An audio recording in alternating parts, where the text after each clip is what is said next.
What's up, everybody? Welcome to Podcast Now. I'm Alex, and this video I want to talk about Marvel's Spider-Man 2's PC release, planned for 2 days from now, at least at the time I'm recording this, and the amount of info and how quiet they're being is honestly a little alarming. Now, I know in terms of like online console war type behavior, there's a lot of stuff. Xbox doesn't always do it all that well. We've had discussions for Hellblade. We just had a discussion, actually I did one on Podcast Now Plus, about Avowed. Xbox just has interesting ways of marketing their games. But you know what? You got to be able to call it out on both sides. I'm not a console warrior myself, so I don't really care. This is kind of odd. And it's more odd than anything. It's not, it could be a bad thing, okay? It could literally be like a very negative whatever is going on here. But also, it's just confusing to me because normally this doesn't really happen. Now, like, we just got Final Fantasy, right? Rebirth comes out. In my opinion, it's doing really good. There's been some disagreement against me on that, but I think it's doing phenomenal.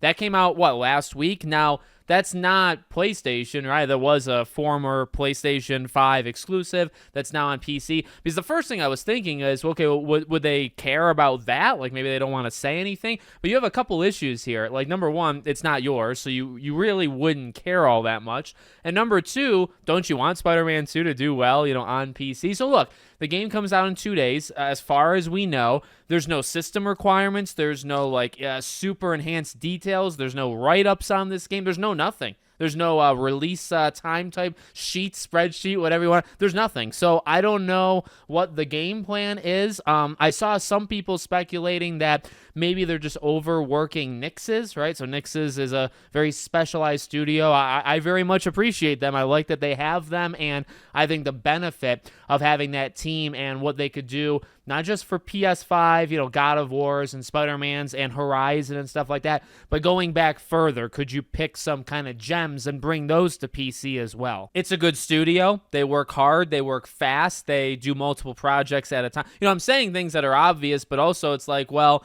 there's got to be a reason, right? Like, they do make multiple of these things. They did just do the Horizon one not too long ago. We don't know how that did. Everything that I saw in terms of performance and that kind of feedback did pretty well. So I don't think there was any alarms going off for that one. It's just, again, it's kind of weird. This normally is not what happens. And now my own personal belief, I think Spider-Man 2, when it does come out, because at this point I'm honestly not so sure, when it does come out on PC, I think it's going to do well. I think you can maybe look to Final Fantasy, even though, again, obviously not literally PlayStation made, but the difference in time, right? Final Fantasy was only out 11 months, exclusive on PlayStation, comes to PC, and is doing pretty good, pretty darn good. I think the estimates at the end of the day of what it actually achieved on PC are going to be extremely good, and I think Square Enix is going to be happy, and I think that's a testament to the length, the distance, right? Okay, you release one in one place, and then you keep that time as short as you can, right? So Spider-Man, I mean, it's definitely longer. This is a game that came out 2 years ago, but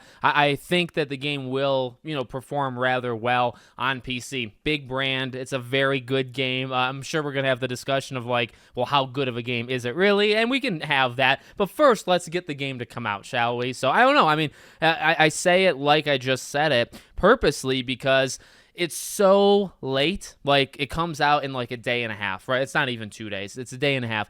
And can you delay it? Because I've seen that too, right? Is it going to be delayed?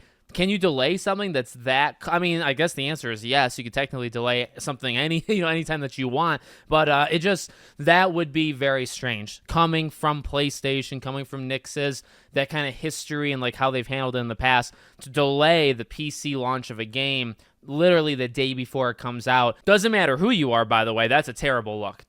Just imagine telling somebody this company delayed their game a day before it comes out. You just don't want to do that. But then, okay, well, the other side of things is just generally a lack of care. And I mean, I guess it could be a lack of care. I don't really get it. I think there is potential. If Spider-Man sells even 1 million units on PC, right? I think that would be very much worth doing all of this. So you want to put some time and energy in. It's just, I don't know. I don't know where the actual push. Maybe they feel because it's so big, because it's Spider-Man, because, Spider-Man 1 very much outsold Spider-Man 2, but, Spider-Man 2 still sold extremely well. Maybe because of that, you don't need to push it because everybody that knows. But But, you know, you want the double buyers. You want people that got it on PS5 that are also going to get on PC. But you also want people that have never gotten it before, people that were very much willing to wait the 2 years. And I got to be honest, you know, I try to say this every now and then. You know, we live in a bubble. You can live in like your console wars bubble, your culture war. You know, there's different fragments of the internet, right? But also, like, you know, being on the internet and even like talking about this stuff, watching this video, me making it, it's for a specific group. Oftentimes, what I find at least is that a lot of people are not, you know, in these circles. I'll see comments, I'll see posts, I'll talk to friends that are just not as connected, you know, as I am, and they'll say, "Oh, I didn't even know the game was coming." And I think that is the tagline I was kind of, you know, trying to get to right now, because that's what worries me the most. A lot of people, I guarantee you, this game is going to come out, or if you tell people, "Oh, did you know Spider-Man 2 is supposed to come out in 2 days?" And they'll say, "What? I didn't even know it was coming in the first place," because there's people that do that too. Or they flat out forgot. They remember the initial announcement, but then life happens and they just don't remember when it's coming out. Those people exist, and those people are actually, in my opinion, they're the majority. So that's why you don't do this, because you're not giving people a lot of time in terms of just, you know, reaffirming, okay, this game is coming out this date, you know, driving it in people's heads. You can't really do that a day before. You know, I mean, you can only make that announcement so many times with 24 hours to spare. So we'll see what happens. Hopefully it doesn't get delayed, but hopefully they do something, you know, at the end of the day. So let me know what you guys think in the comments. Make sure, as always, you're subscribed to the channel, bell icon turned on, and I hope to see you all on the next one.